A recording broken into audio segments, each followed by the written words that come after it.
Sa isang maliit na baryo sa tabi ng kagubatan ay may isang binatang nagngangalang Marco. Moreno, hindi katangkaran, pero matipuno at edad 25. Kilala siya sa pagiging mabait sapagkat napakamatulungin niya, lalo na sa mga matatanda sa kanilang baryo. Ito kasi ang nakasanayan niya sa mga magulang niya na sina Mang Arthur at Aling Mineta.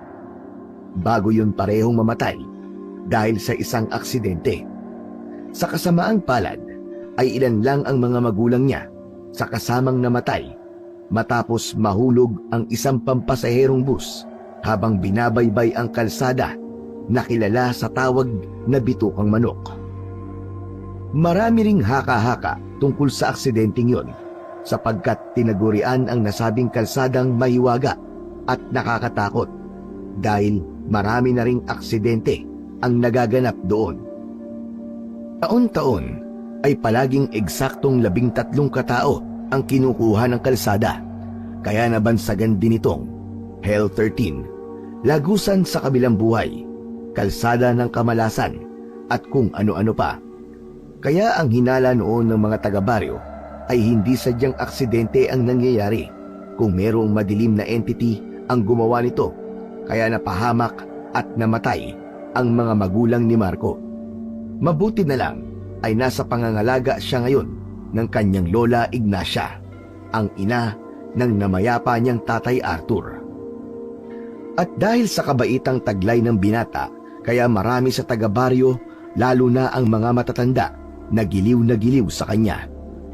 Sapagkat meron din siyang sex appeal at maganda ang hubog ng katawan, kaya ang iilan sa mga taga roon ay niloloko siya na pinagkakasundo sa kanilang mga apo. 3:00 ng hapon, araw ng Biyernes, ay nakatambay sila ng kaibigang si Lito sa kubong ginawa ng mga taga-baryo para masilungan at mapagtambayan ng mga taga roon. Ang kubong tinutukoy kasi ay nasa boundary ng maliit na baryo at ng kagubatan. Naisipan itong itayo dahil upang may mapagpahanginan ang mga taong pagod na pumapasok sa gubat para mangaso, mangahoy, manguha ng mga bunga ng kung ano-anong punong kahoy at maghanap ng mga halamang gamot. Ang sinasabing kagubatan ang isa sa pinagkukunan ng kabuhayan ng mga nakatira sa maliit na baryo. Subalit kahit marami na ang pumapasok sa kasukalan nito, ay hindi pa rin nawawala ang hiwaga at katatakutang bumabalot sa loob ng gubat. Marami pa rin ang mga kaganapang hindi maipaliwanag, kaya maingat pa rin ang lahat sa tuwing sinusuong ang nasabing kagubatan. Habang nakatingin sa kalangitan, ang matangkad at payat na si Lito ay nangunguyakoy pa ang paa nito. Nagdudulot tuloy ito ng pag-uga ng kawayang inuupuan nilang magkaibigan. Ano, Koy? Pupunta ka pa ba sa gubat? Parang uulan kasi, oh. Tingnan mo yung langit. Napatingin din muna roon si Marco at sinuring maigi kung tama ang sinasabi ng matalik niyang kaibigan. Madalas kasing magdahilan si Lito sa tuwing pupunta sila sa gubat. Natatakot kasi ito sa mga kwento-kwento ng mga kalugar nila. Bago pa umulan, nakabalik na tayo rito. Hindi naman tayo magpupunta sa masukal na parte ng gubat eh. Doon lang tayo sa bungad kasi doon maraming tuyong kahoy. Paano kung umulan nga bigla? Sus, natatakot ka na naman ba? At dinadahilan mo pa ang pagkulimlim ng langit? Lito, hanggang 5:00 lang naman tayo at hindi na magpapaabot ng kagat ng dilim. Kailangan ko rin kasing makauwi sa bahay dahil medyo masama ang pakiramdam ni Lola ngayon eh. Yun naman pala eh. Masama ang pakiramdam ni Lola Ignacia eh. Bakit pa tayo mga ngahoy? Para nga may pera tayo. Kasi naman tumunga nga tayo maghapon. Hindi naman tayo makakapulot ng 200 pesos, di ba? O ano, ayaw mo ba? Naudlot panandalian sa pagsasalita si Marco sapagkat mula sa hindi kalayuan ay sabay nilang nakita ang pagguhit ng kidlat sa madilim na bahagi ng kalangitan. Sinundan ito ng mahinang tunog ng kulog. O ayan na, umuulan na sa kabundukan. Baka mamaya, biglang rumagasa pa yung tubig sa ilog eh. Ikaw nga, wag ka nga OA, Lito. Wala namang ilog sa bungad ng gubat eh. Ano ka? Meron kaya? Stapa yun, hindi ilog.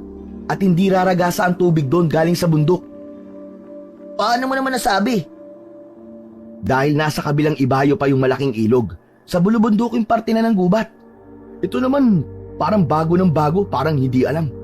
Ano, sasama ka ba? Kasi kung hindi, aalis na ako at itong si Morley na lang ang isasama ko.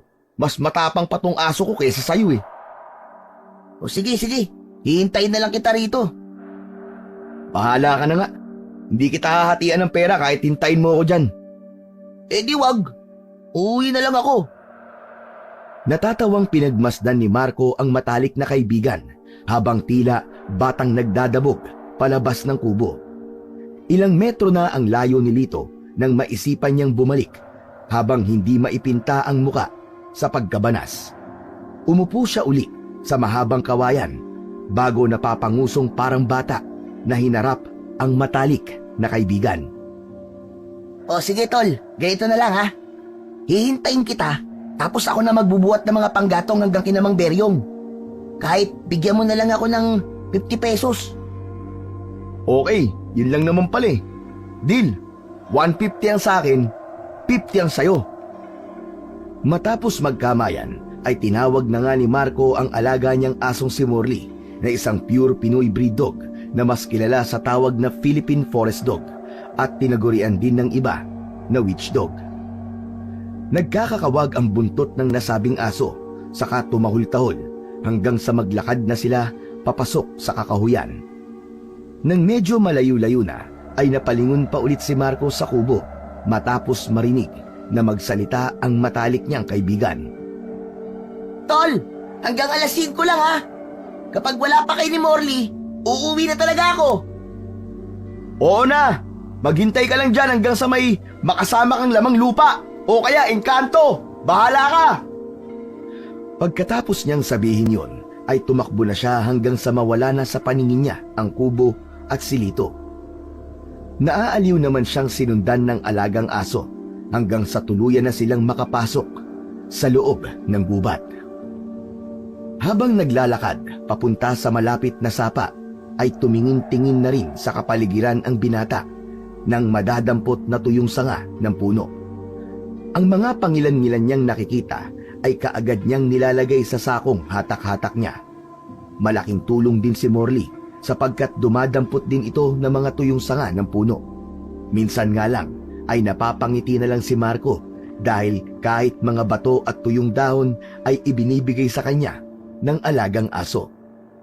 Sa tuwing makakasalubong siya ng ilang mga taga-baryong kakilala ay napapayukod ang binata habang bumabati ng magandang hapon. At mabilis na sumapit ang oras. 4:30 na ng hapon. Pagkakita niya sa sapa ay patakbo siyang lumapit dito na sinundan din naman kagad ni Morley. Bilisan mo, Morley! Bilis! Tara, bilis! Habang bitbit sa balikat ang sakong may nangangalahati ng tuyong kahoy, ay dali-dali siyang tumawid sa sapa. Hinanap niya rin kagad ang isa pang kubo na ginawa rin ng mga taga-baryo para maging silungan ng sinumang mapapadpad doon. Nang nasa maliit na kubo na, ay inilapag niya pansamantala ang sako at isinandal sa haligi ng kubo. Saglit siyang naupo sa mismong pintuan habang naglilibot ng tingin kung meron bang mga tuyong kahoy na maaari niya madampot at gawing panggatong na ibibenta kay Mang Beryo. Orly, maghanap ka na muna ng mga panggatong. Dalhin mo sa akin dito Magpapahangin lang ako saglit. Sige na. Pagtahol ng aso ay tumakbo kagad to malapit sa sapa at naghanap nga ng mga tuyong kahoy. Si Marco naman ay saglit na tumingin sa itaas sapagkat medyo makulimlim ang paligid. Medyo mapuno sa lugar na yon pero nakikita pa rin naman ang kalangitan. Anak nang, mukhang tama nga si Lito Mukhang uulan nga. Hindi pa man siya natatapos sa pagsasalita ay nakarinig na siya ng malakas na kulog na para bang merong dumadagungdong sa kalangitan. Natigilan din ang aso at napatingin sa langit na parang alam ang nangyayari sa paligid. Morley! Morley, dali! Balikan na rito! Bilis! Kaagad na sumunod ang aso na may dala pang maliit na tuyong sanga. Pagkaabot sa kanya nito ay inilagay niya rin sa sako at binitbit ang nasabing bagay para ipasok sa loob ng kubo. Nagbabadya na kasing pumatak ang ulan. Hindi nga nagkamali ang binatang matipuno sapagkat unti-unti na ngang bumuhos ang ulan. Simula sa manipis na ambon hanggang sa magtuloy-tuloy na ito. Nanatili lang tuloy sila sa loob ng kubo habang nagpapatila ng ulan at nakatingin sa sapang unti-unting lumalabo ang tubig.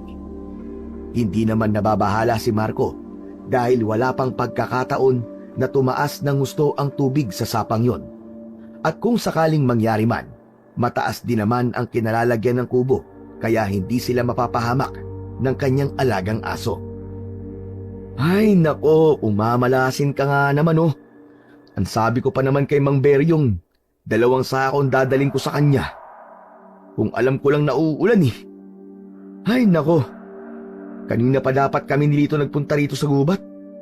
Minamalas ka nga naman talaga, oo. Umuungot-ungot pa ang forest dog na parang nauunawaan ang kanyang mga sinasabi. At dahil doon, ay hinimas-himas na lang niya sa ulo bago kausapin na parang bata. Huwag kang mag-alala, Morley.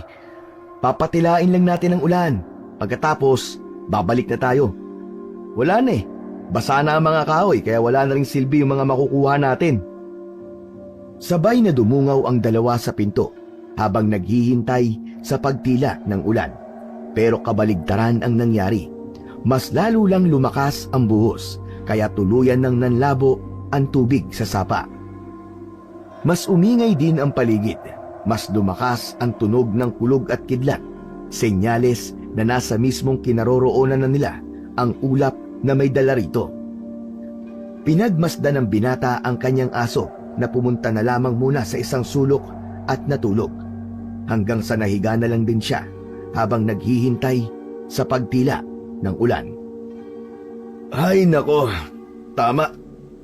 Umidlip na lang muna tayo, Morley, habang malakas pa ang ulan. Pagpikit niya ng mga mata habang nakangiti ay maya-maya lang inanod na kagad ang diwa ni Marco ng matinding antok na akala mo ay hindi siya nakatulog nitong nakalipas na gabi. Wala naman siyang kung anong napanaginipan, kaya lang ay bigla siyang napabalikwas ng bangon matapos makarinig ng malakas na tunog na parang may kung anong sumabog. Yawa! Ano yung pagsabog na yun? Habang nakaupo sa sahig, ay hinanap niya kagad ang alagang aso at nang di nito makita sa pwesto nito, ay nabahala si Marco kaya dali-dali siyang tumayo. Hanggang sa marinig na nga ang pagtahol ni Morley mula sa hindi kalayuan.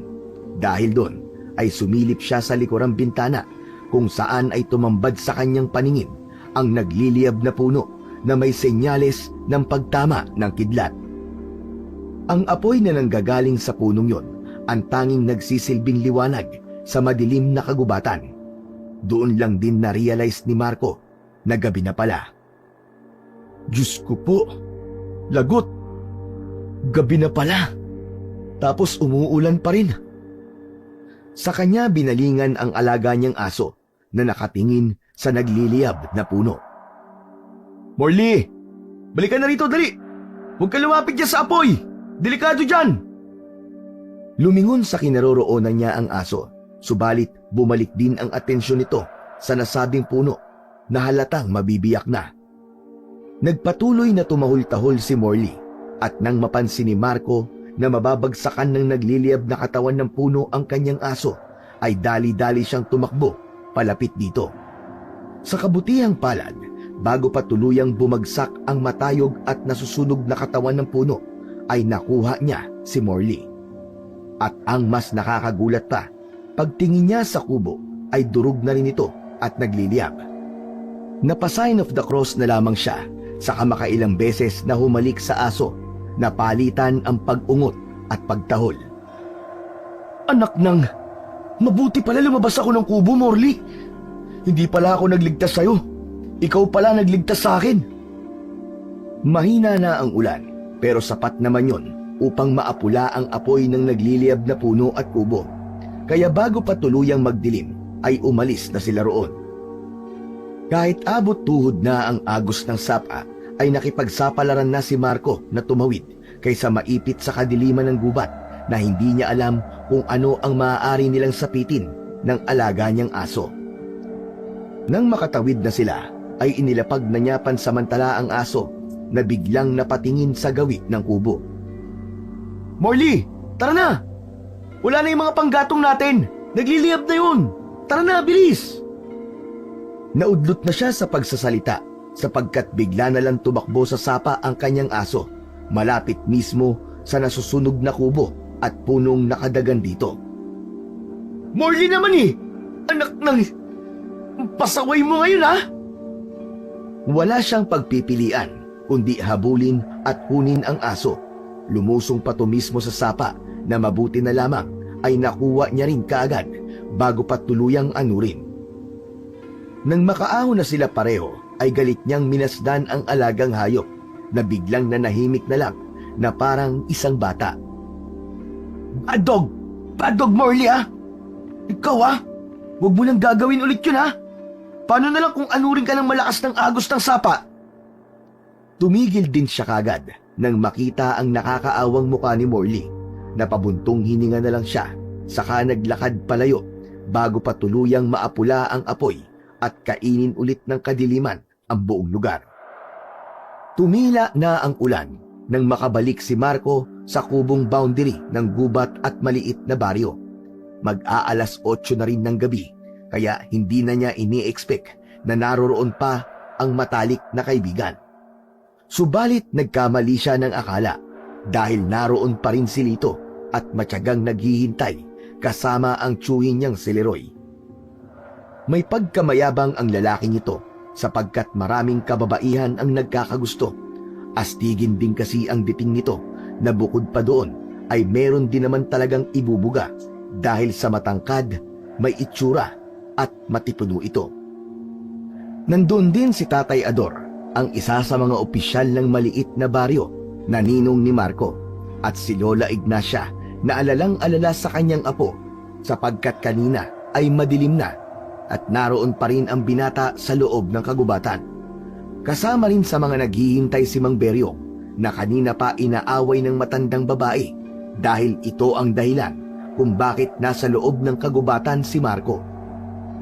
May mga 5 tao pa silang kasama na handa na sanang gumalugad sa loob ng gubat, subalit lahat ay napanganga sa kanya matapos siyang makitang basang-basa ng ulan. "Lola! Bakit lumabas po kayo ng bahay? Umuulan po eh. Masama pa naman ang pakiramdam nyo." "Ay nako, bata ka. Mas lalo ko magkakasakit kung hindi ka makauwi. Diyos ko naman, Marco. Alas 8 na ng gabi at bakit ngayon ka lang bumalik? Nakita mong naghahanap na kaming lahat sa'yo." "Sorry po, La. Kung nag-alala po kayong lahat sa akin, mangyaring nagpatila po kasi kami ng ulan sa kubong malapit sa sapa eh." Marco, mabuti at hindi kayo napano ron. Nakarinig pa naman kami ng malakas na ugong, tapos may apoy na kaming nakita sa gubat.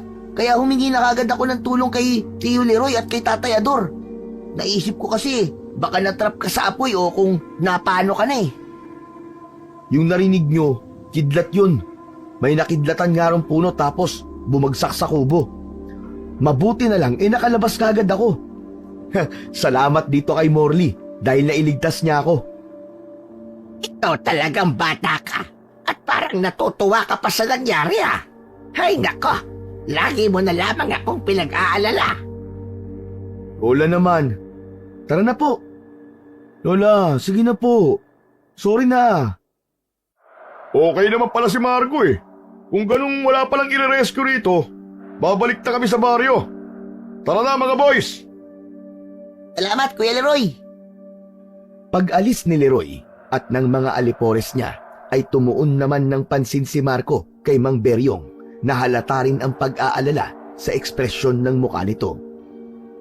Mang Beryong, pasensya na po kasi yung Nakuha akong panggatong ho. Nasunog na rin po dun sa loob ng kubo eh. Naunawaan naman ng matandang lalaki ang sitwasyon niya, kaya nagbigay pa rin siya ng pera bilang pakonsuelo. Nahiya pa ngang tanggapin ni Marco, kaya lang ay ipinipilit ni Mang Beryong sapagkat ayaw niyang magalit pati si Lola Ignacia. Sabay-sabay silang bumalik sa baryo at nang nasa tapat na ng kapilya ay doon na sila naghiwa-hiwalay. Si Mang Beryong at Lito ay nagtungo sa kaliwa, si Mang Ador naman sa kanan, habang ang maglola ay dumiretso lang hanggang sa makauwi sila sa kanilang bahay. Kaagad naligo si Marco kasabay ang aso niyang walang imik simula pa kanina. Matapos makapagbihis ay pinakain niya rin ito, pero nagulat siya at nag-alala sapagkat tila walang gana ang alaga niyang aso. Kaya bago matulog ay binuhat niya si Morley at kinausap habang inoobserbahan. "Morley, okay ka lang ba? Bakit ang tahimik mo? Nagtatampo ka pa rin ba dahil pinagalitan kita kanina, ha?" Matamlay lang siyang pinagmasdan ng aso hanggang sa magpumilit na tong kumawala sa kanya. Hinayaan na lang muna niya itong pumesto sa ibaba ng papag.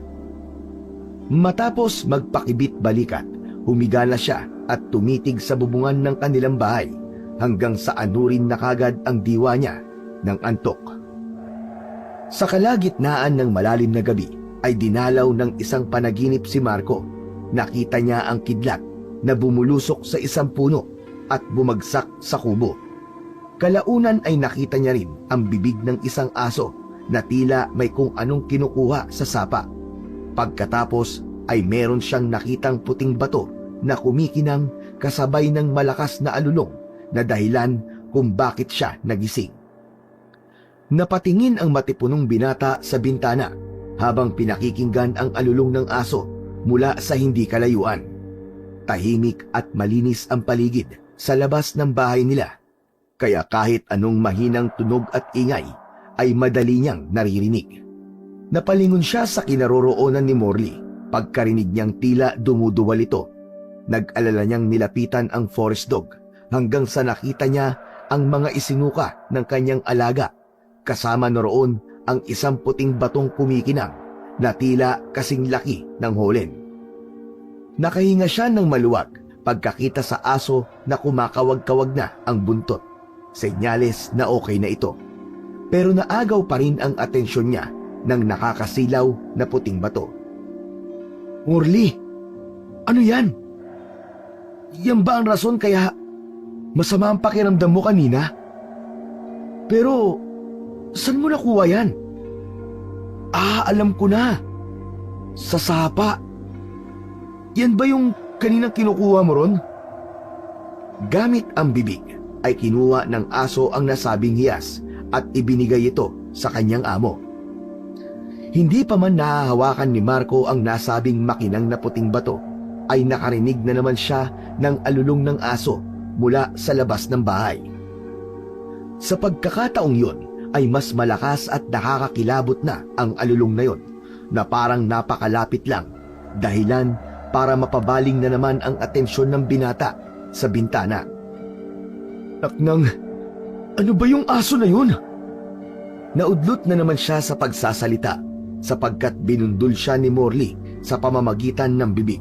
Pakiwari niya ay parang gusto ng aso na kunin niya ang makinang na bato. Nang ilapat ni Marco ang kanyang kamay ay kaagad na iniluwa ni Morley ang hiyas. Nang mahulog yun sa kanyang palad ay ganun na lamang ang pagkagulat niya sapagkat tila ba may kung ano at samot-saring alaala ang bumulusok sa kanyang utak. May nakita siyang tao na may malaking katawan pero malabo ang mukha nito. Merong binubuhat na malaking troso ang nasabing lalaki na walang kahirap-hirap nitong inihagis sa kung saan. Kasunod noon ay nakakita rin siya ng mga maliliit na nilalang mula sa kagubatan, pero tanging mapupula at nanlilisik na mga mata lang ang naaaninag niya. Sumalakay ang mga ito, kaya napapikit siya hanggang sa naramdaman niyang para siyang nahulog sa malalim na bangin. Pagdilat ng mga mata niya ay naabutan na lang niya ang sarili na napapalibutan ng iba't ibang hugis ng nilalang na parang anino lang. Lahat ng mga yon ay nanlilisik ang mga mata na handa siyang salakayin at lamunin ng buhay. Dala ng matinding takot ay ihahagis niya sana ang nasabing hiyas, kaya lang ay nakarinig naman siya ng malumanay na tinig mula sa kung saan. Bigla ring nawala ang mga nakakatakot na nilalang na nakapalibot sa kanya. Lumiwanag at gumaan ang pakiramdam niya sa kapaligiran hanggang sa isang kumikinang na magandang babae ang lumitaw sa kanyang harapan. Teka, sino ka? Ipagpaumanhin mo, Ginoo, pero hindi maaaring bigkasin ng mortal ang aking pangalan dahil ikakapahamak mo ito. Pero ako ang may-ari ng mutyang hawak mo. Ha? Anong mutya? Makinig ka, Marco. Ikaw ang napili ng mutya, kaya sa ayaw at sa gusto mo, kailangan mong gampanan ang tungkulin ng mutya. Ano? Wala akong maintindihan sa mga sinasabi mo. Natigilan saglit ang matipunong binata dahil mula sa kung saan ay nakarinig na sila ng mas malakas pang alulong ng aso. Pakiwari ni Marco ay nasa tabi na lang niya ang nasabing ingay. Wala na tayong oras. Lulukin mo na ang mutya at bibigyan ka nito ng kapangyarihan.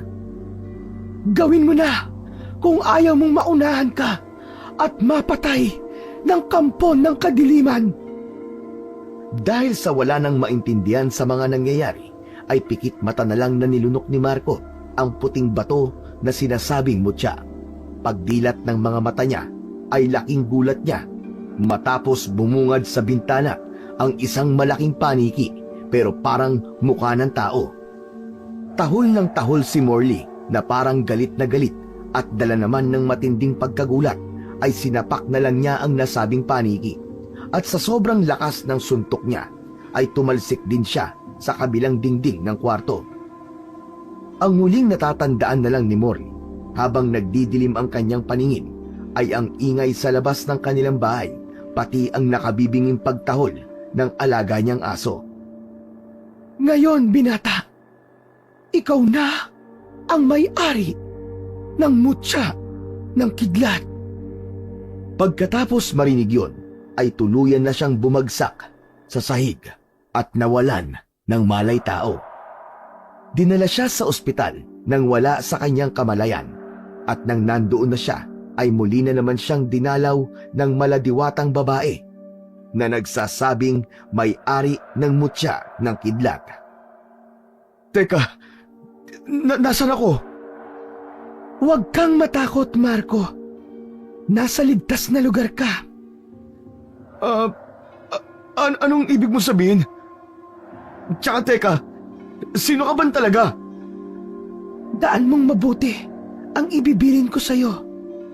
Sapagkat maaaring ito na ang huli nating pagkikita.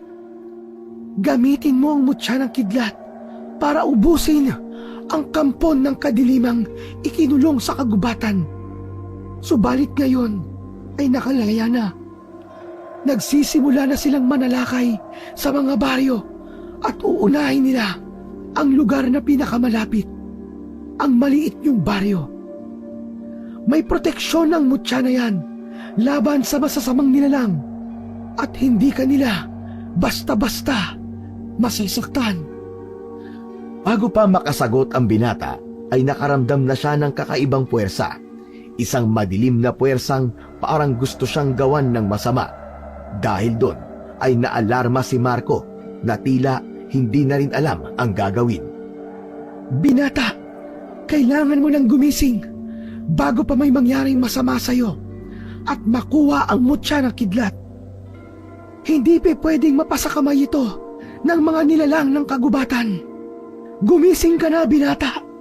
Gumising ka na! Sa isang kisap mata ay biglang nagising na nga si Marco. Napatingin siya kagad sa pinto ng kinaroroonan niyang silid dahil tumunog to ng mahina na parang merong pumasok.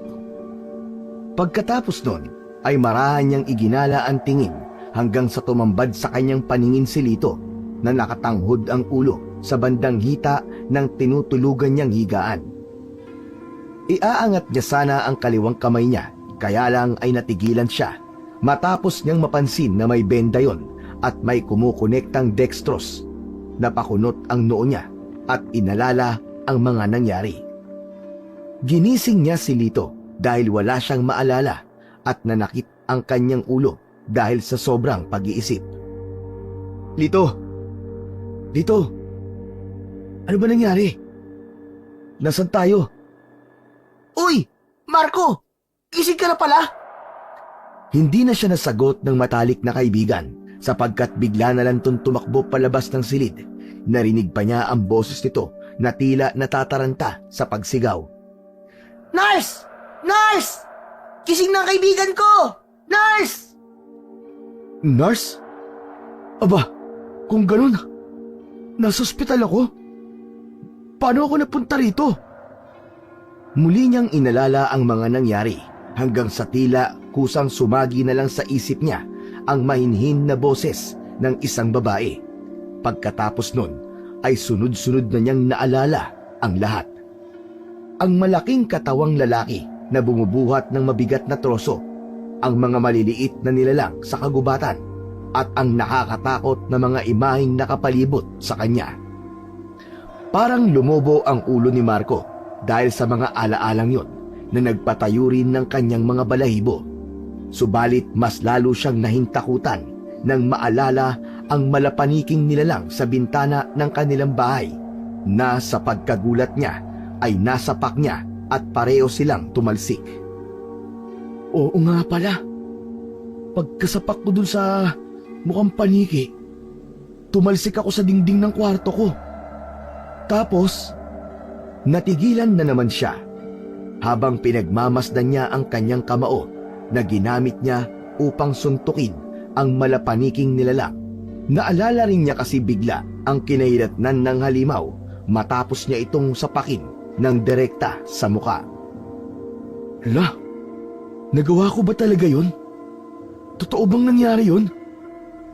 Natigilan muna siya sa pag-iisip ng tungkol sa bagay na yon dahil nagdatingan na ang mga nurses kasama si Lito at si Lola Ignacia. Ang bading Diyos!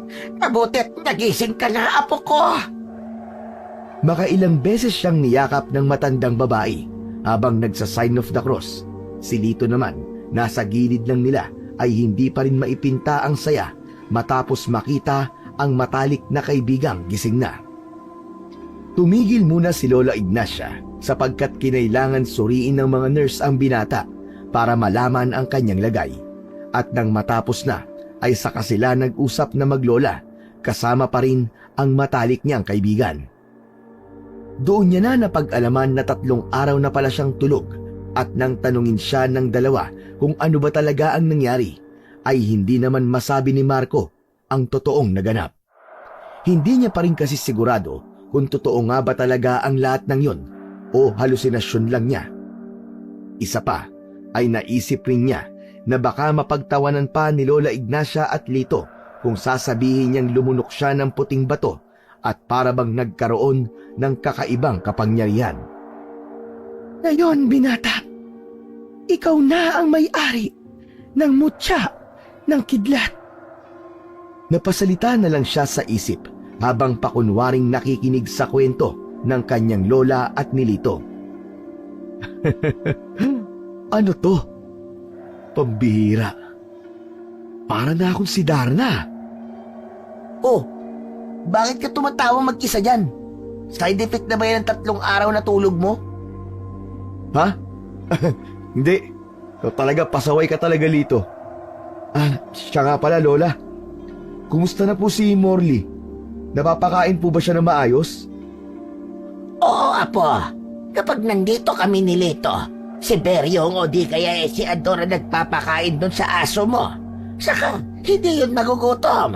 Dahil yung mga nasa baryo laging nagdadala ng mga pagkain doon sa bahay. Oo, tol. Mas mahal pa nga nila yung aso kaysa sa akin eh.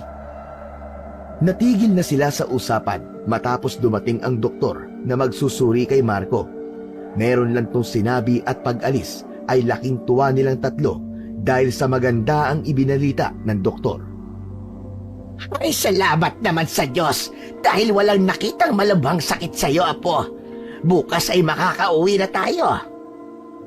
Kaya nga, Marco, nakakamiss na rin ng baryo pati yung mga tao ron. Saka namimiss ko na rin kumain ng may lasa.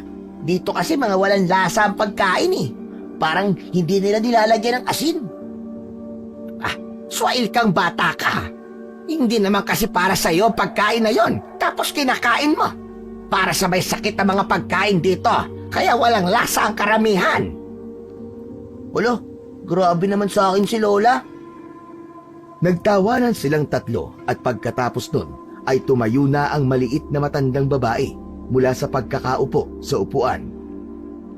Lito, pakibantayan mo muna ang matalik mong kaibigan dito ha. Aayusin ko lang muna ang mga dapat ayusin para makalabas na tayo dito. Tapos uuwi muna ako sa bahay at bukas ng umaga ako babalik. Sige po, Lola Ignacia. Lola, mag-iingat ka po ha.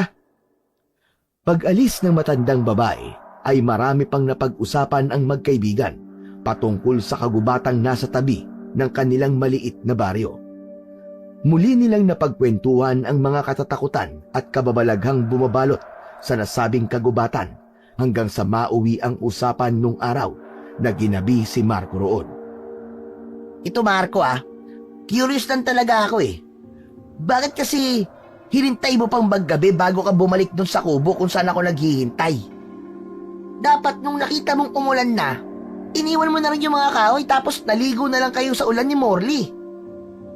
Ano kasi, nakaidlip kasi talaga ako sa kubo ron malapit sa sapa tapos nagising ako sa kidlat.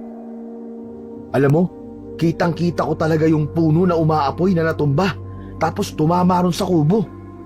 Mabuti nga nakalabas kagad ako dahil kung hindi, baka wala na, finish na. Kwento na lang talaga ako ngayon.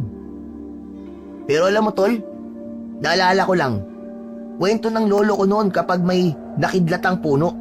Ibig sabihin, may kayamanang mababaon doon sa nasunog na puno. Alam ni Tio Leroy yun. Oo nga no, anak ng teteng. Kaya pala kinabukasan nung na ospital ka, nagpunta kagad sila sa gubat nung umaga pa lang. O ano, may napalaba sila. Tsaka, totoo ba yung tungkol doon? Baka naman kwentong matatanda lang din yun. Biglang natigilan si Marco sa pagsasalita sapagkat meron siyang naramdamang kakaiba sa kanilang paligid. Hindi niya rin maintindihan ang sarili pero parang kusa na lang lumawak at lumakas ang kanyang pandama. Hanggang sa mapatingin siya sa nakabukas na pinto ng kanilang silid at inabangan ang dadaan doon. Nang makita niya ang isang magandang babae ay may tila ba merong sumagi sa kanyang isipan kaya napatanong na naman siya sa sarili. Mukha niya yung kumikinang na babae. Yung may-ari ng mutya. Nagkatitigan sila ng mata sa mata hanggang sa tila ba bumigat na lang ang kanyang pakiramdam. Parang nag-init ang kanyang katawan na gusto niyang masuka at maluha. Mabuti na lang ay bigla siyang tinapik ni Lito na nagtataka habang salitan siyang pinagmamasdan at ang kinaroroonan ng pintuan. Teka, sinong tinitingnan mo sa pintuan, huy? Huy! Ha? Wala. Tol, maiba tayo ng usapan. Hindi ko na kasi masyadong maalala eh. Pero ano bang nangyari, bakit ako napunta rito sa ospital? Ito naman ikaw nga yung tinatanong namin kanina pa ni Lola Ignacia eh. Tapos ngayon, ako naman ang tatanungin mo. Naisawisyo ka na ba talaga ha? Parang lutang ka pa rin kasi. Ang totoo, Tol, wala kasi talaga akong maalala eh.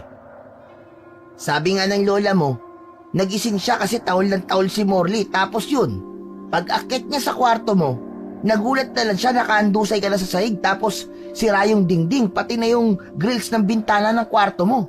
Nahulog daw.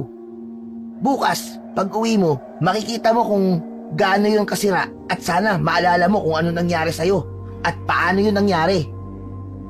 Ganun ba? Salamat, Lito ha. O sige, walang anuman. O diyan ka muna ah. Bibili lang ako ng pagkain natin para sa hapunan, para may lasa naman. Paglabas ni Lito ng silid ay pasimpleng napayukom ng mga kamao si Marco sapagkat nakumpirma na niya sa matalik na kaibigan na hindi nga panaginip ang nangyari nung gabing yon. Totoong inatake siya ng taong paniki at sinapak niya to. At dahil sa sobrang lakas ng puwersang nanggagaling sa kanya, ay hindi niya nakontrol ang kanyang pagsuntok at tumalsik siya. Ngayon, binata, ikaw na ang may-ari ng mutya ng kidlat. Ibig sabihin, meron na akong kapangyarihan galing sa mutya. Yung nakita kong babae sa pintuan kanina, kamukhang kamukha niya yung kumikinang na babae sa pangitain ko. Pero parang magkaiba sila ng dating ng aura. Napatingin ulit siya sa pintuan matapos marinig ang mahihinang bulungan at dahil doon ay marahan siyang tumayo at nagpunta roon, hila-hila ang dextrose. Pagdungaw niya sa pintuan ay hinanap niya sa labas ang mga bulungan hanggang sa makita niya ang dalawang babaeng kismosa na kilalang kilala sa kanilang maliit na baryo, si Aling Neni at Aling Corina. Pinag-uusapan ng dalawa ang nangyari nung mga nakaraang gabi sapagkat napapadalas ang pag-alulong ng mga aso tuwing gabi. May nabalita na rin na may mga ilang hayop ang nawawala at natatagpuan na lang na wala ng buhay at tila hindi ordinaryo ang ikinamatay. Pare-parehong biyak ang katawan ng mga hayop at nagkalat ang lamang loob habang ang ilan naman ay hindi na matagpuan na parang nilantakan ng kung sino mang nilalang. Hindi niya na narinig ang isa pang pinag-uusapan ng dalawang tsismosa sapagkat bumaba na to sa unang palapag ng ospital at hindi na naabot ng kanyang pandinig. Sigurado akong tungkol sa kagubatan ng pinag-uusapan nila. Ano kayang meron? Sa kabilang banda ng utak niya ay parang may isang ala-alang nagpupumilit na makawala pero hindi niya rin mawari ito kung ano kaya hinayaan na lamang muna niya. Mabilis na sumapit ang oras. Tahimik na ang buong ospital at kasarapan ng tulog ng mga tao. Habang natutulog ay nararamdaman pa rin ni Marco ang kapaligiran dahil sa taglay na kapangyarihan ng mutya ng kidlat. Para pa rin siyang gising ng mga oras na yon kahit ang katawang lupa niya ay nahihimbing na sa pagtulog. Maya-maya pa ay nakawala nga sa isipan niya ang ala-ala na kanina pang hapon nagsusumiksik. Daan mong mabuti ang ibibilin ko sa'yo sapagkat maaaring ito na ang huling beses na magkikita tayo. Gamitin mo ang mutya ng kidlat para ubusin ang kampon ng kadilimang ikinulong sa kagubatan. Subalit ngayon ay nakalaya na. Nagsisimula na silang manalakay sa mga baryo at uunahin nila ang lugar na pinakamalapit, ang maliit niyong baryo.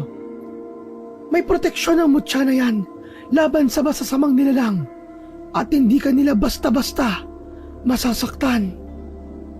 Matapos maalala ang tungkol sa bagay na yon, ay kusa na lang dumilat ang mga mata niya at nakiramdam sa kapaligiran. Pinagmasdan niya lang si Lito na mahimbing na natutulog sa mahabang sopa at pagkatapos ay sa kanya ibinaling ang tingin sa pintong nakalak. Nararamdaman niya kasing may puwersang papalapit doon kaya inunahan na niya. Bago pa mabuksan ng kung sino mang nasa labas ang pinto ay siya na ang gumawa nito. Ganun na lamang ang gulat ng magandang babaeng morena nang bumukas ang pinto at tumambad sa paningin niya si Marco. Sino ka? Anong ginagawa mo rito? Huwag ka magtatangkang magsinungaling. Ako si Lynette. Hindi ka maniniwala pero nagkita na tayo sa pangitain mo. Nang sabihin yon na magandang dalaga ay nakahinga ng maluwag si Marco sapagkat tama ang naiisip niya na ang babaeng nagniningning at ang kaharap niya ngayon ay iisa. Hindi rin naman maitatanggi sapagkat magkamuka talaga sila. Kung ganun, Ikaw yung nagbigay sa akin ng mutya ng kidlat? Oo, tama ka. Pero wag na muna natin pag-usapan yan sa ngayon. Dahil nanganganib ang mga tao sa baryo. Kailangan natin pumunta sa gubat para puksain na kagad ang mga nakalayang aswang na ikinulong ng mga diwata ng kagubatan. Dahil na rin sa labis na siya at pagkabigla, kahit walang maintindihan sa mga nangyayari, ay sumama na lang din si Marco. Kahit sa totoo lang din, ay nag-aalangan pa rin siya. Teka. Paano ang kaibigan ko? Huwag ka mag-alala dahil ligtas siya sa lugar na ito. Ang dapat mong unahin ay ang mga taga-baryo sapagkat malapit sila sa kagubatan. Maaaring sa mga oras na to ay nagsisimula na silang manalakay. At kapag di mo sila napigil, siguradong hindi lang ang maliit na baryo ang sasalakayin ng mga aswang, kundi ang buong probinsya na. Biglang naalala ng matipunong binata ang narinig kaninang tsismisan ni na Aling Nena at Aling Corina, kaya nabahala na rin talaga siya at sumunod na lamang sa sinasabi ng babaeng maganda. Teka lang. Si Lola Ignacia at Morley, pati ang mga taga-baryo. Mamaya ka na magtanong. Tara na, wala na tayong oras. Pagkatango niya ay wala na nga silang inaksayang oras. Nakalabas sila ng hindi namamalayan ng mga staff ng ospital. At habang nasa biyahe sakay ng tricycle papunta sa nasabing gubat, ay maraming gustong itanong si Marco sa katabing dalaga, pero hindi niya rin alam sa sarili kung bakit hindi siya makapagsalita. Napabulong tuloy ulit siya sa kanyang sarili habang patuloy na nag-oobserba sa madilim na kapaligiran. Hanep pa. Sumasakay na pala ng tricycle ang mga diwata. Siguro, naubusan na siya ng kapangyarihan nung binigay niya sa akin ang mutya ng kidlat. Teka, malalim yata ang iniisip mo, binata. Medyo. Nagtataka lang kasi ako, parang naalala kong sinabi mo dun sa pangitain ko na maaaring huling pagkikita na natin yung oras na yun. Nagbabago talaga mga bagay-bagay na itinakda.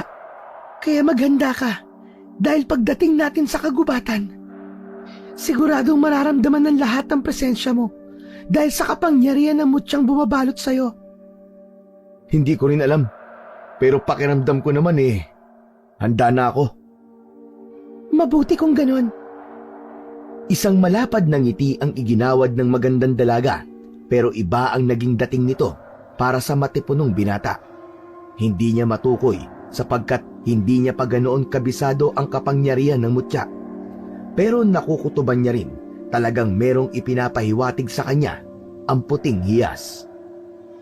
Para makampante siya ay pinagkiskis na lang niya ang mga palad habang nakatingin sa madilim na daang pinapaliwanag lang ng ilaw ng sinasakyan nilang tricycle. Ayos ka lang ba? Parang nababalisa ka, Marco. Hindi ko rin alam Pero pakiramdam ko, parang merong mali. Parang may hindi magandang mangyayari sa atin. Natigilan na siya sa pagsasalita nang hawakan ng magandang dalaga ang kanyang mga kamay. Pero tinanggal din yon sapagkat pakiramdam niya uminit ng gusto ang kanyang palad. Doon niya na nga napagtanto ang mali at kakaibang pakiramdam hanggang sa meron na naman siyang naalalang isang mahalagang bagay. Paumanin, pero hindi maaaring bigkasin ng mortal ang aking pangalan dahil ikapapahamak mo ito. Pero ako ang may-ari ng mutyang hawak mo. Tila nagpantig ang kanyang tenga matapos yung maalala, kaya kaagad niyang nilingon ang magandang dalaga at lakas loob na nagsalita. Hindi ikaw ang diwatang may-ari ng mutya. Pero bago pa niya matapos ang sinasabi, ay mahigpit na siyang hinawakan sa leeg ng babaeng unti-unting nag-iba ng anyo. Pero dahil meron na siyang kapangyarihan galing sa mutya, kaya malakas niyang natapik ang kamay ni Lynette. Nabali ito at lumagutok ng gusto, kaya napahiyaw ang dalaga. Hiyaw na katono ng isang dyablo. Kahit mabilis ang pag-andar ng tricycle, ay walang pakialam si Marco. Tumalon siya palabas dito at nagpagulong-gulong sa madilim na kalsada. Nakabangon din siya kagad at pinagmasdan ang tricycle na biglang huminto at nagpatay ng ilaw. Mas lalong dumilim ang kapaligiran kaya kinabahan ang binata habang patuloy na nakikiramdam sa kanyang paligid. Ako na ang may-ari ng mutya. Ako na ang may-ari ng mutya. Huwag ka matakot, Marco. Bibigyan ka ng mutya ng kapangyarihan. Pumikit siya at nag-concentrate habang sa unti-unti niyang naririnig ang mga bagay sa paligid na para batong nakikita niya. Mula sa kanyang likuran ay biglang sumalakay ang lalaking kaninang nagmamaneho ng tricycle na isa rin palang aswang. Inakala ng lalaking yon na nakapikit lamang siya pero nagkamali ito. Hindi inakala ng Ginoo ang pangyayari. Nang sunggaban niya si Marco ay kaagad siya nitong nahawakan sa leeg at sa bilis ng pangyayari ay nagulat na lamang siya dahil naabutan na lamang niya ang kanyang sarili na nilulupog na ng binatang makapangyarihan. Makinig ka, Lynette! Kapag hindi ka nagpakita, papatayin ko tong kasamaan mo! Dudurugin ko ang ulo nito! Katulad dun taong paniki na sumalakay sa bahay noong nakaraang gabi!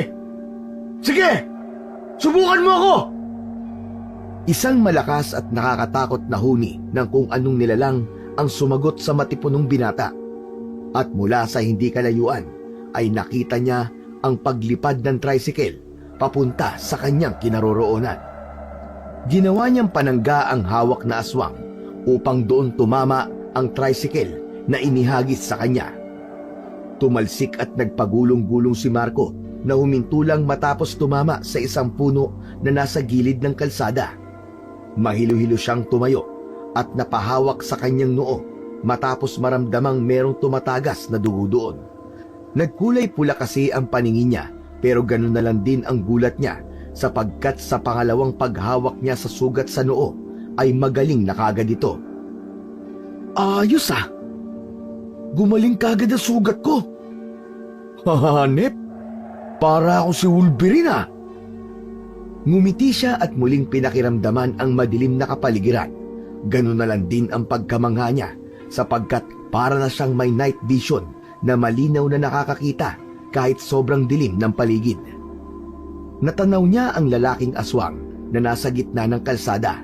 Tila naghihingalo na ito dahil sa nakadagang tricycle sa dibdib. Lumapit siya rito at walang kahirap-hirap na binuhat ang mabigat na nakadagan dito, dahilan para makahinga na to ng maluwag. Bakit ako pinapupunta ni Lynette sa gubat, ha? Bakit niya ako isinama ron? Patayin mo na ako. Hindi ako magsasalita. Kahit na ano pang sabihin mo. Anak ng diablong buang, oo. Ang tapang mo pa. Eh kung ibagsak ko kaya tong tricycle na to sa'yo. Huwag kang tanga. Iniwan ka na nga niya dito eh. Sa tingin mo, may pakialam siya sa'yo kung mabuhay ka pa o hindi? May aswang palang bobo. Umangin na lang ng malakas ang aswang at pagkatapos ay gumapang to. Pero tinapakan niya ng pagkadiin-diin sa magkabilang hita. Kaya mas lalo itong napaungol sa sobrang sakit. Nang masiguro ni Marco na hindi na makakalakad pa ang aswang, ay sa kanya tinanggal ang pagkakatapak dito. Kinuha niya ang ilang piraso ng bakal sa tricycle at sa kanya pinalupot sa katawan ng lalaking aswang at dinala pauwi sa kanilang bahay. Pagdating sa tapat ng bahay nila, ay narinig niya kagad ang pagtahol ni Morley habang kumakawag-kawag pa ang buntot nito. Sinundan naman yun ng alulong ng iilang aso mula sa hindi kalayuan. Kaya kaagad niyang pinagana ang kanyang mga pandama upang tukuyin kung merong aswang na gumagala sa kanilang baryo. Nakahinga siya ng maluwag nang masigurong walang aswang pero nabaling ang atensyon niya sa lalaking bitbit dahil bigla tong tumawa ng mahina. Hoy, diablong buang! Ano nakakatawa ha? Sa mga susunod na araw, wala nang matitira sa inyong baryo. Lalapitan kayong lahat ng mga kalahi ko at mababawi namin ang lugar na ito. Pati ang mga kalapit baryo, sasakupin namin. Manahimik ka nga. Dami mong alam. Tinakpan niya ang bibig ng lalaking aswang at nagpatuloy sa pagpasok sa loob ng bahay.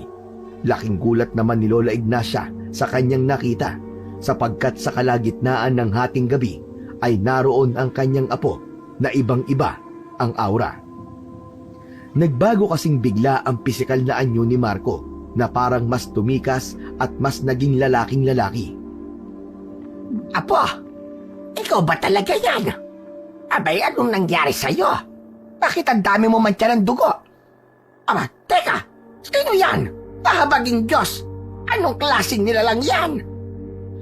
Pinakalma muna ng binata ang kanyang lola bago nito ikinuwento ang lahat-lahat ng pangyayari. Simula sa noong nilunok niya ang puting mutya ng kidlat na parang si Darna hanggang sa makasagupa na nga niya ang ilang aswang at mahuli pa ang isa. Makalipas ang ilang minuto, nagdatingan na rin si Leroy kasama ang kanyang grupo, pati na rin si Mang Beryong, Tatay Ador at ilang opisyal ng barangay. Nang makita nila ang lalaking aswang na nakagapos ang buong katawan ng bakal, natakot silang lahat at nagulat. Aswang ba yan? Sinong nagpulupot sa kanya na makapal na bakal na yan? Ako po, Kuya Leroy. Pagbaling sa kanya ng mga kalalakian ay mas lalong nagulat ang mga ito dahil sa kanyang kakisigan, kaya kaagad na nagpaliwanag ang binata. Nakaraang gabi ho, bago ako ma-ospital, nadiskubre po ng aso kong si Morley ang puting hiyas na yan sa gubat. Yung kumidlat po. Wala po akong idea nung una kung ano yun. Saka ko na lang po nalaman na galing pala yun sa nakidlatang puno. Seryosong nakinig ang lahat kaya nagpatuloy lang sa paglalahad ang matipunong binata. Ayon po sa maladiwatang babaeng nagpakita sa pangitain ko, mutya raw ng kidlat ang tawag sa puting hiyas. Hindi siya tipikal na mutya ng kidlat dahil bukod sa proteksyon, depensa, swerte, kagalingan, lakas, ay marami pang kapangyarihang taglay ang pinagkaloob niya sa akin. Teka, bakit ikaw ang pinagkalooban ng mutya na yan? At hindi ang katulad ko na mas matured at mas may kakayahan? Yun nga po eh, hindi ko rin po alam.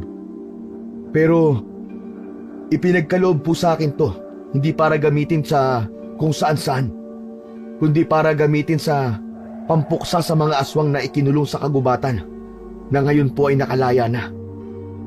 At ayon pa po sa diwata, kailangan ko mapuksa ang pinuno nila na siguradong nasa kagubatan ngayon at nagtatago. Nagimbal ang lahat sa kanilang narinig at kitang-kita ang pag-aalala ng mga taong naroon dahil sa labis na takot. Kaya pala maraming namamatay na hayop nito mga nakalipas na araw. At nang makita ang mga yon sa sapa, karimare-mare man silapit. Abay, panay din ang pag-alulong ng mga aso tuwing gabi. Kaya pala nitong mga nakalipas na araw, parang may kakaiba sa gubat. May mga ilang tao na rin ang napapabalitang nawawala. Pero ang kagandahan nga lang, mga hindi taga rito. Pero hindi pa rin natin kailangan mag-alala. Anong hindi ang sinasabi mo, Leroy? Mas dapat tayo mabahala dahil ang maliit na baryo natin ang pinakamalapit sa gubat. Si Ignacia, kailangan tong aksyonan kaagad. Sasama ako kung kinakailangan para matugis ang mga aswang na yan. Mawalang galang na po sa inyo, mga matatanda. Hindi nyo alam kung gaano kadelikado sa gubat, lalo na sa edad nyong yan. Kaya mas mainam na kung manatili na lang kayo rito at ipaubaya sa amin ang lahat. Tama po si Kuya Leroy. Dahil ako naman ang mas merong kakayahan sa atin. Dahil sa kapangyarihan na taglay ko, magpipresenta po akong pumunta ron pero kailangan ko rin ng tulong ng ating mga kalugar, katulad po ni Kuya Leroy at ng kagrupo niya. Nag-angat din ng kamay si Tatay Ador at ang iba pang barangay opisyal at pulis. Natigilan lang sila sa usapan pagkatapos marinig na muling tumawa ang lalaking aswang na nakagapos. Dahil doon ay natuon ang atensyon nilang lahat dito at seryosong pinakinggan ang kung anumang sasabihin nito. Kala nyo ba, porke meron kayong hawak na mutya, ay matatalo nyo si Lynette? Siya ang reyna ng mga aswang sa kagubatan na ikinulong doon ng kakambay ng diwata. At sa palagay nyo, paano kaya siya nakalaya? Ituloy mo! Magsalita ka! Paano siya nakalaya? Dahil meron sa maliit na baryong ito na sakim sa kapangyarihan at yaman na nagtraidor sa inyong lahat. Pinagkalulo niya ang maliit na baryo. Humalakhak ng humalakhak ang lalaking aswang hanggang sa hindi na nakatiis pa si Marco sa nakaririnding boses nito. Gamit ang buo niyang lakas ay sinapak niya ang mukha nito. Sa sobrang lakas nun, pumutok na parang lobo ang ulo ng aswang. Nagulat naman ng lahat sa kanilang nasaksiyan. Ang iba ay napalabas ng bahay at ang iba naman ay masuka-suka sa nakita. Anak nang, napasobra yata ang suntok ko. Pasensya na po kayong lahat sa nagawa ko. Alam kong wala rin po ako sa posisyon para magsalita ng ganito. Dahil alam kong mas nakatatanda kayong lahat na narito. Pero hindi ko na po papaabutin ng pagsikat ng araw. At kailangan ng tapusin ang dapat tapusin. Sa tulong po ng Diyos at ng kapangyarihan ng mutya ko, pupuksain po natin ang mga aswang na nasa kagubatan na siyang namamahay sa lugar kung saan po tayong lahat kumukuha ng ikabubuhay. Ano yung traidor sa maliit na baryo? Anong gagawin natin kung totoo nga at sinasabi ng aswang kanina? Mang Beryong, sabay-sabay po nating lulutasin yan at pag-iisipan kapag nagapi na natin ang tunay na kalaban. Matapos magsang-ayunan ang lahat, ay naghanda na nga si Marco, Leroy, Mang Ador at ang iba pa nilang mga kasama.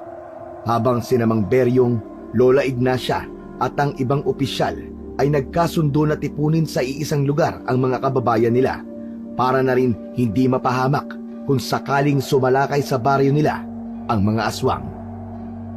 Makalipas ang ilang minuto, pasado 3:00 ng madaling araw, nang masiguro ni Marco na nasa barangay hall na ang lahat ng tao sa maliit na baryo, ay nagtungo na kagad sila sa gubat. Takubo na sila nag-ayos ng mga gamit dahil merong alam kahit papano si Mang Ador at Leroy, kaya nakapagdala silang lahat ng mga mabisang pamuksa sa aswang. Handa na po ba ang lahat? Pagkatango ng bawat isa ay sinuong na nga nila ng sabay-sabay ang kagubatan. Malayo pa lang sa sapa ay ramdam na ni Marco ang kakaibang puwersang bumabalot sa gubat. Hindi ganito ang pakiramdam niya nung huling nanggaling dito. Kaya ngayon ay nasisiguro niyang nababalot na nga ang kagubatan ng kadiliman. Seryoso ang lahat habang siya naman ay iniisip kung sino nga ba ang taong nagtaksil at nagpalaya sa mga nakakulong na aswang sa gitna ng kagubatan. Makapangyarihang mutya, bigyan mo ko ng pahiwatig upang malaman ko kung sino sa mga taga-baryo namin ang nagpalaya sa mga aswang. Tulungan mo ko, makapangyarihang mutya. Eksaktong pagkabulong nun ni Marco ay nakarinig siya ng sigaw mula sa hindi kalayuan. Nang tumakbo silang lahat sa kinaroroonan ng isang barangay pulis, ay nagitla sila sa nakita. Isang patay na kalabaw na halos mahati na ang katawan sa dalawa. Nakita nilang nagkalat din ang lamang loob nito at dugo sa buong paligid nang iangat ni Tatay Ador ang dala niyang pangilaw. Mga kasama, mas maigi kung walang lalayo sa atin sa isa't isa. Magsama-sama tayo. Patawid na tayo ng sapa. Paglampas natin sa nasunog na kubo, ay masusukal na ang gubat. Mas didilim na ang paligid. Dahil ang liwanag na binibigay ng buwan at ng mga bituin ay natatakpan na ng mayayabong na puno. Tama si Kuya Leroy, mga kasama. Mahihirapan tayong makakita sa loob. Pero ako ang magsisilbi niyong mga mata at tenga. Kaya kung maaari lang sana Pakinggan niyo mabuti ang mga sasabihin ko. Umaasa rin ako sa inyong lahat, kaya magtulungan tayo. Matapos sumang-ayon ng lahat, ay isa-isa na silang tumawid sa sapa hanggang sa madaanan na nga nila ang nasunog na kubong may nakadagan pang puno na sunog na rin. Nang makalampas sila roon, ay muling nag-concentrate si Marco. Pinagana niya ulit ang kanyang kakayahang makakita gamit ang kanyang pandama. Pagkalaon ay bumulong ulit siya para humingi ng gabay sa diwatang may-ari ng mutya. Bigla na lang kasi siyang kinutuban ng hindi maganda. Makapangyarihang mutya, proteksyonan mo kaming lahat. Bigyan mo ako ng kakayahang proteksyonan ng mga kasama ko. At kung sakaling kasama namin ngayon na nagtraidor sa maliit na baryo, bigyan mo ako ng senyales. Tulungan mo ako, makapangyarihang mutya. Hindi nga binigo ang matipunong binata ng kapangyarihan ng mutya. Binigyan nga siya nito ng senyales, pero nanahimik muna siya at nagkunwaring walang nalalaman. Maya-maya pa, sa tulong ulit ng kapangyarihan ng mutya, ay narating nila ang may kalawakang ilog. Kailangan na nating tumawid sa ilog, mga kasama. Saglit lang, Kuya Leroy! Bago pa matapos ni Marco ang sinasabi, ay meron ng sumulpot na 2 aswang. Nangingintab ang katawan nitong nangingitim. Mahahaba ang kuko sa kamay at paa. Bumabakat ang mga buto sa katawan na parang luluwa na.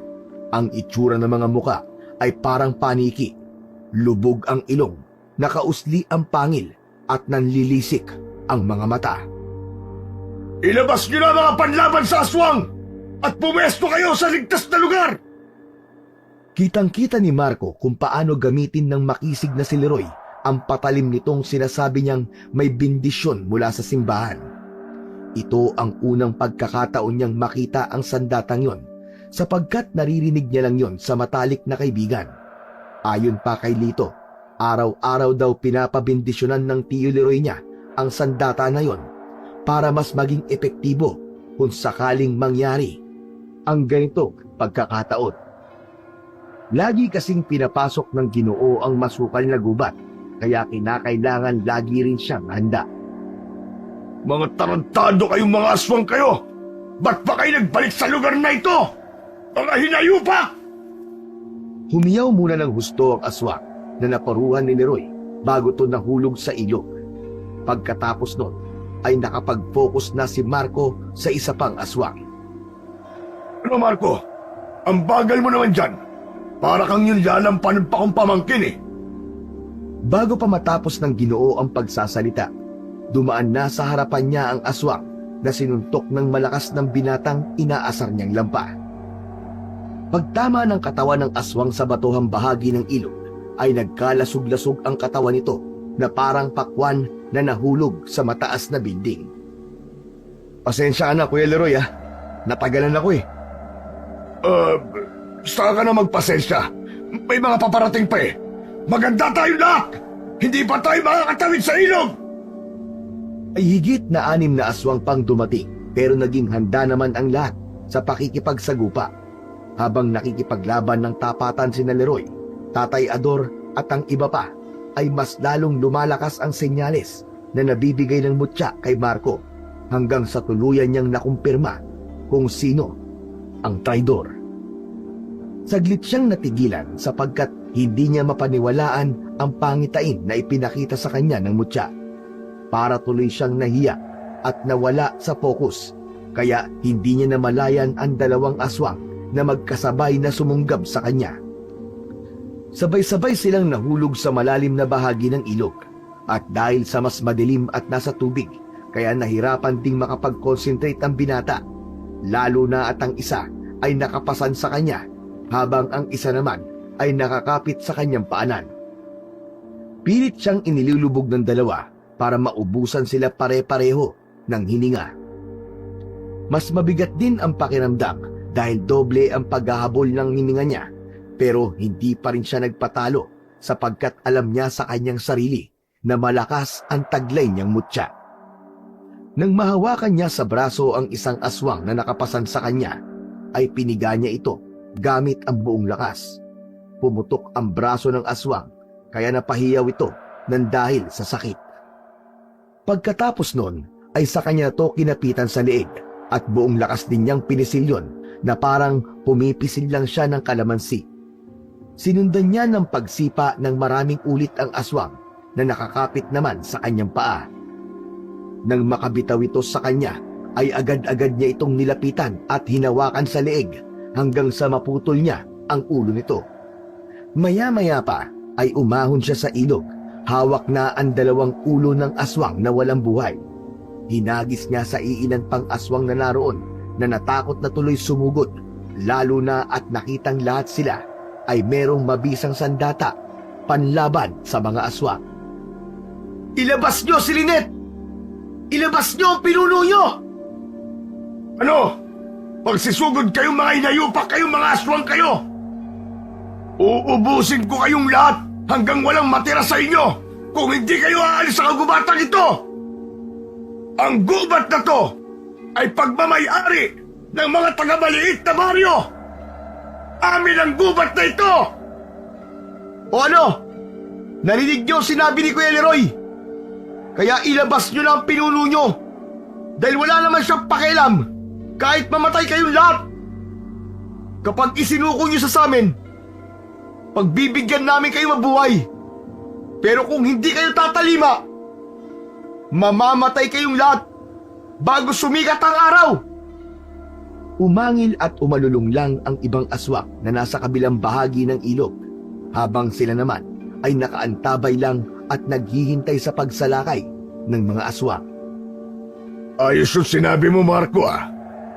Mukhang mas naangasan mo yata ako ron, ah. Kuya Leroy, alam ko na kung sino nagtraidor sa mga taga-maliit na baryo. Biglang napawi ang ngiti sa mga labi ng makisig na Ginoo. Sa isang kisap mata ay naging seryoso yon, habang marahang nililingon si Marco. At habang nasa ganoon silang senaryo, ay eksakto naman na dumating na si Lynette na siyang dahilan naman ng pagkagulat nilang lahat, lalo na si Marco at Leroy. Kasama ng magandang babaeng pinuno ng aswang si Lito at nakatutok ang matatalim nitong kuko sa leeg ng matangkad na binata. Kitang-kita ang matinding takot sa mga mata nito, habang si Lynette naman ay nakangisi na parang isang demonyo. O ano? Bakit nanahimik yata kayong lahat? Lalo ang dalawang mayabang na nasa unahan. Biglang sumeryoso ang itsura ng muka ng babae at unti-unti na rin nagbago ang muka nito mula sa pagiging maamo na naging isang nakakatakot na aswang. Nilingon naman ni Marco si Tatay Ador at ang iba pang mga kasamahan. Tatay Ador, umalis na po kayo! Tatanggi pa sana ang Ginoo pero humirit pa si Leroy. Narinig din naman ang sinabi ni Marco, hindi ba? Umalis na kayo! Sige lang. Magsitakbo kayo.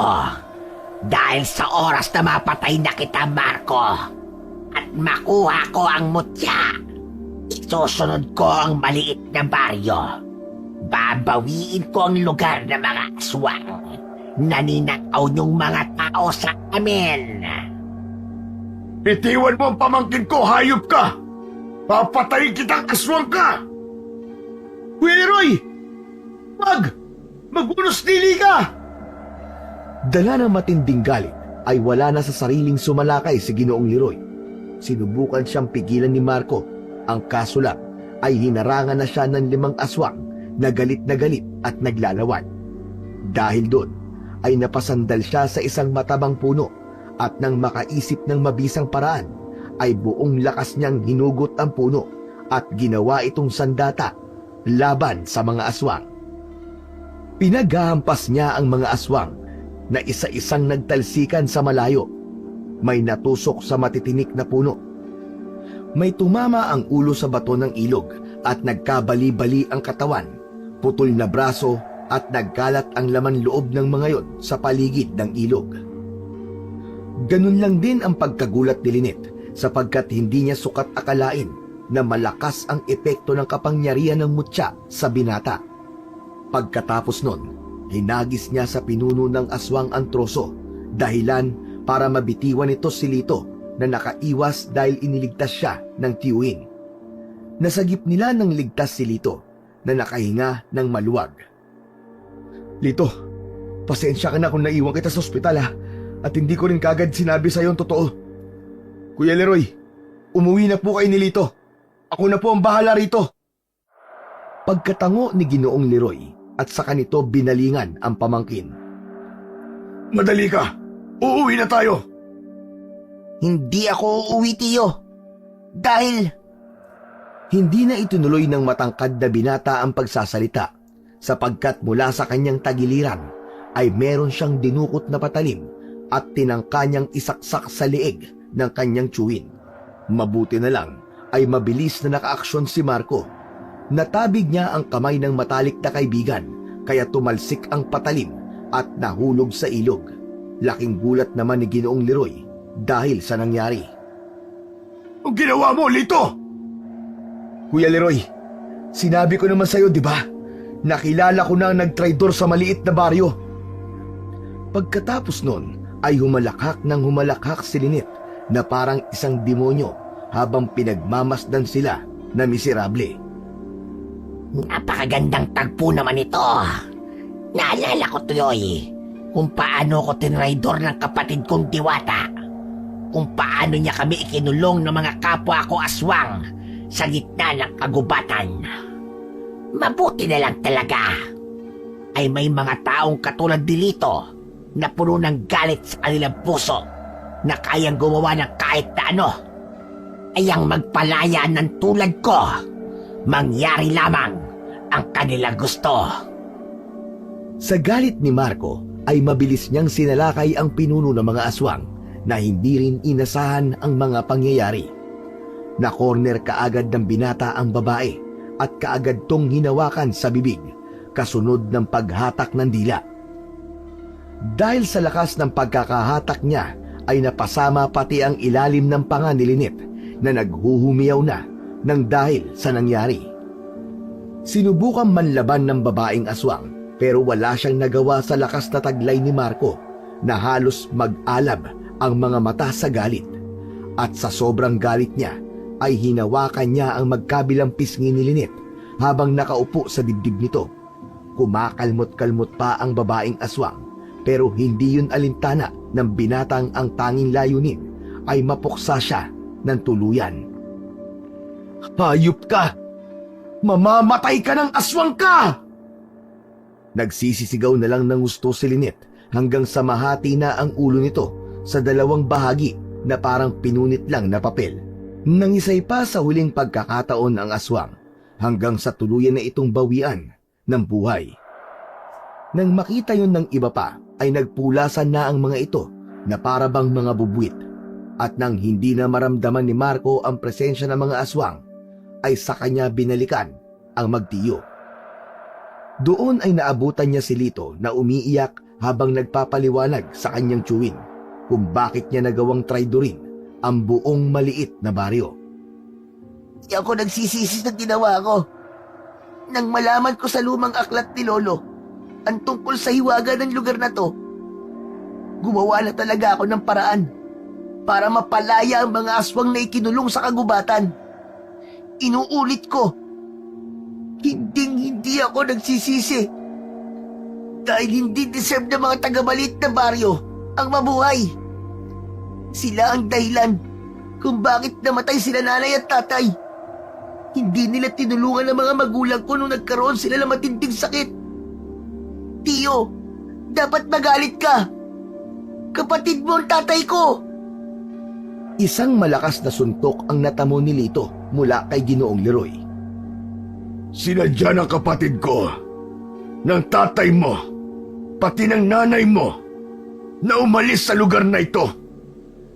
Hindi dahil sa ayaw silang tulungan ng mga taga-baryo. Umalis sila para hindi na makahawa pa ng sakit nila. Dahil kapag may nahawa na kahit isa sa mga taga-maliit na baryo, posibleng mahawa ka rin. Sana nakita mong ginawa nila lahat yon para sa'yo. Dahil ayaw nilang mawala ka at hindi lumaki sa lugar na pinagmamalaki nila. Sa lugar na kahit na maliit, nagtutulungan ang mga tao at may malasakit sa isa't isa. Napahagulgol na lang si Lito pagkatapos yun marinig, pero kahit ganoon ay inakay pa rin siya ng matalik na kaibigan at sabay-sabay silang bumalik sa baryo para sabihing tagumpay ang lahat. Sa kabila ng pagtatraidor ni Lito ay napatawad pa rin siya ng mga taga-baryo dahil nauunawaan nila ang nararamdaman niya. Bumawi ang binata sa lahat ng kanyang mga pagkakasala at sa tulong ng isa't isa ay naging maunlad ang maliit na baryo. Si Marco ay namalagi sa gubat upang maging gabay sa mga taong naliligaw ng landas. Sa isang maliit na